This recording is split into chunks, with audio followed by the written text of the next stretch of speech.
Edward here from the Future Forecasting Group. I am in downtown Austin, Texas, here at the the world famous Whole Foods in downtown Austin, Texas. Here with my friend Andrew Garside from Caleb&Brown. How you doing? How are you enjoying Austin and Texas in general? And Andrew's from Australia.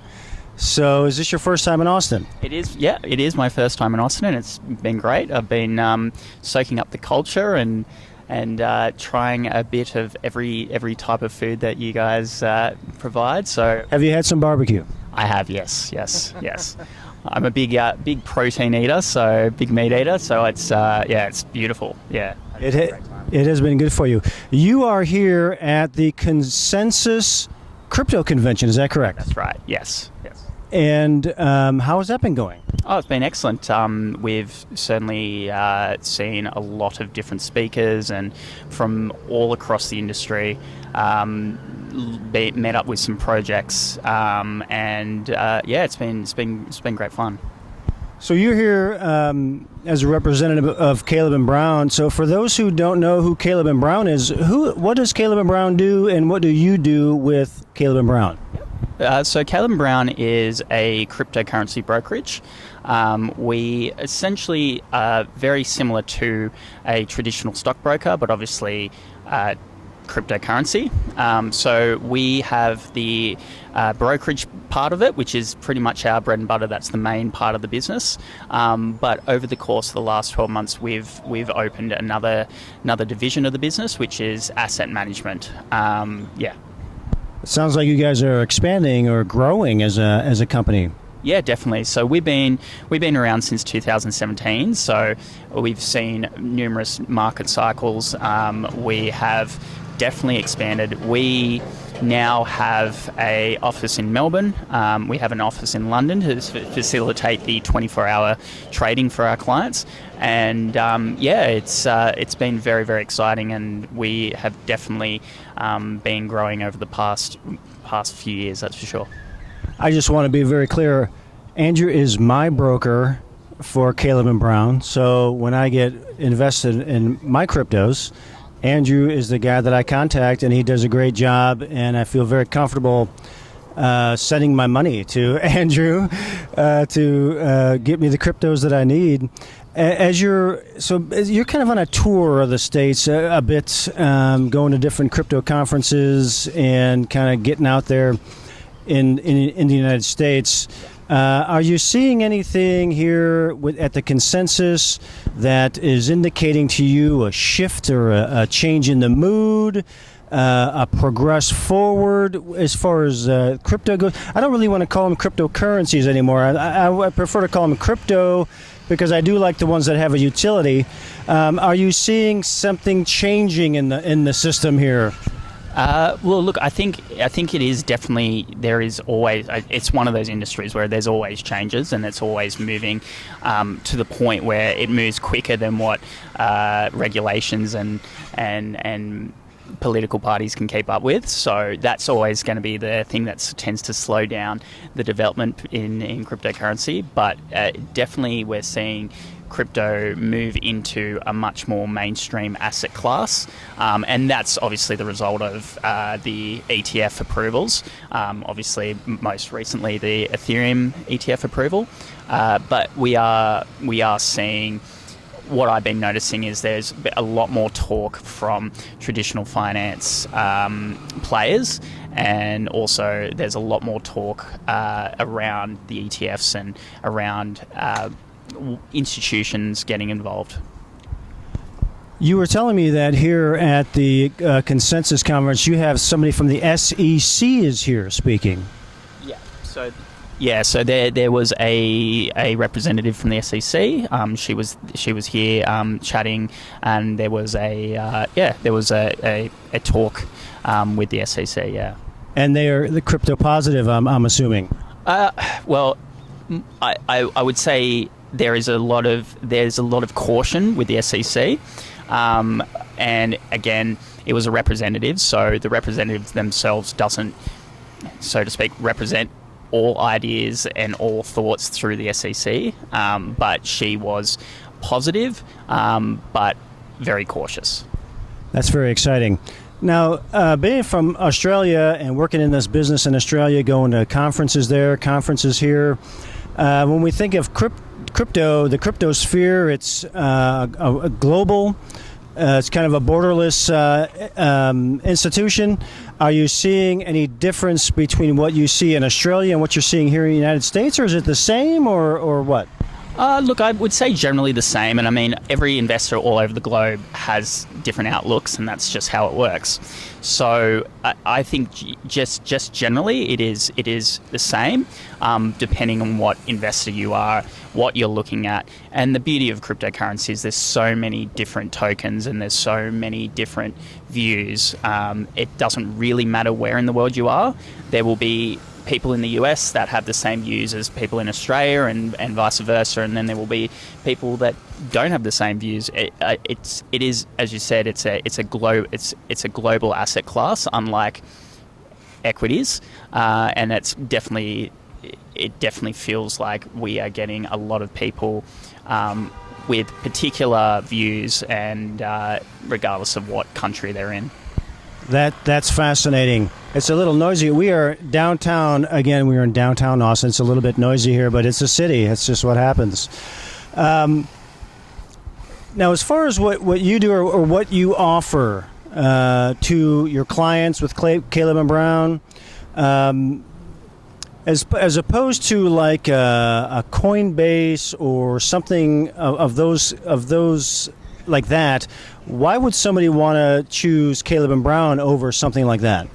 Well, the difference between Caleb&Brown and, say, Coinbase is the fact that it is white glove service. You're getting a personalized broker. You're getting someone that you can contact directly. And that's just firstly in service. So there's quite a few distinctions. The other thing is with Caleb&Brown, it's the liquidity pools that we offer to our clients. So OTC desks, as one of those liquidity pools, and that just essentially means that you have the ability will get you the best spot price. And you don't have to worry about slippage. You don't have to worry about large spreads as you would in some exchanges.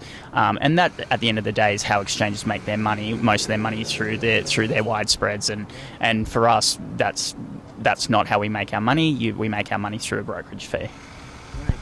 Now, it seems like what I hear from you when you're talking, and the reason why my wife and I choose to work with Caleb&Brown is that it's just a lot safer, because the crypto sphere has been a pretty dangerous Wild West place, and it's been a little bit dangerous. People could lose their money quite easily, and it seems a lot safer going with a reputable downtown, baby.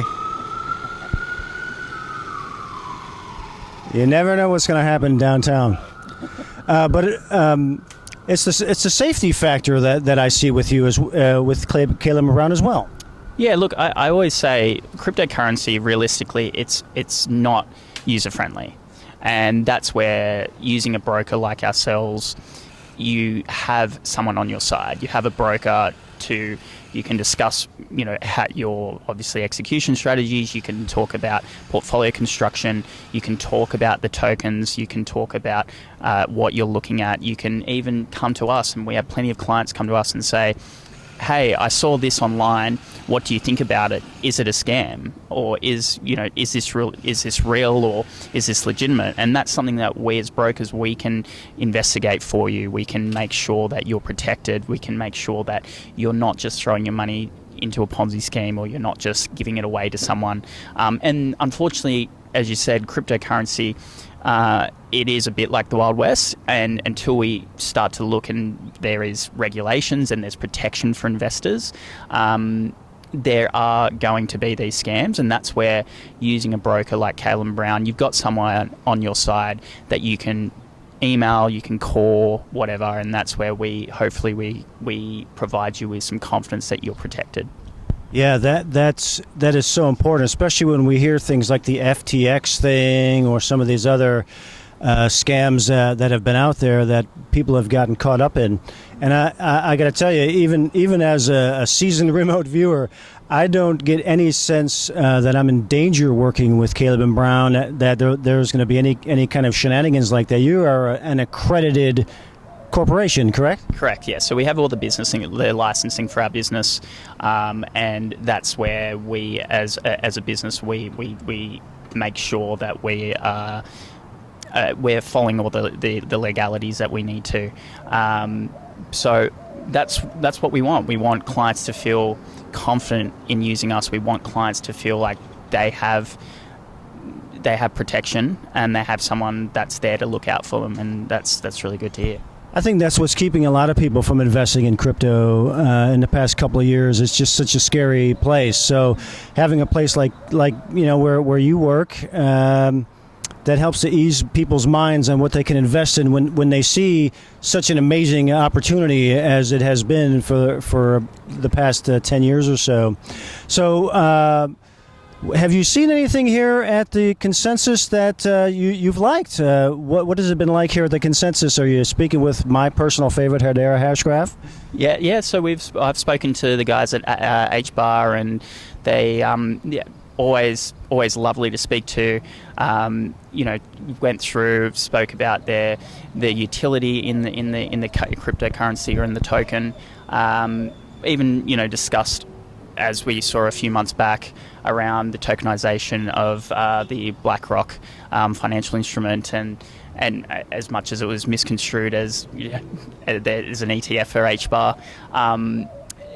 Which it wasn't, obviously, but it's nice to see that there's projects being built on HBAR. That's what they were talking to me about, and it's definitely was something that they were talking to me, saying that it's about the projects being built on there, and there's a mixture of everything, whether it's tokenization of a financial asset, or it's a gaming token, or it's a game that's being built on there with a token on that. So it's there's been quite a lot of I guess quite a lot of involvement, and it wasn't just HBAR. There was plenty of other projects being built. Being at that conference, and it was always really interesting hearing what's in development and what's going on with a lot of these. It's great that you guys are out here, at this kind of cutting edge of it, meeting with these people, making all these contacts, and just keeping up to date on all the latest kind of news. Where are they sending you next?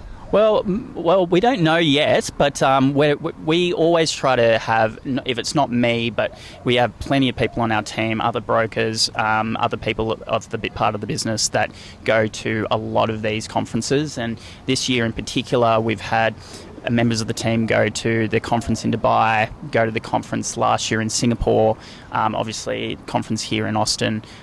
We try to have a presence at each one of these as much as we can, because obviously it's very expensive to go and buy these tickets, but we like to try and coincide these conferences and seeing clients, and that has been probably one of the most rewarding parts of this trip so far, is just being able to meet people like yourself, and it's all well and good, speaking to our clients on the phone, but it's even better when we can sit down, have a dinner, have a lunch, have a coffee, and really just chat to them,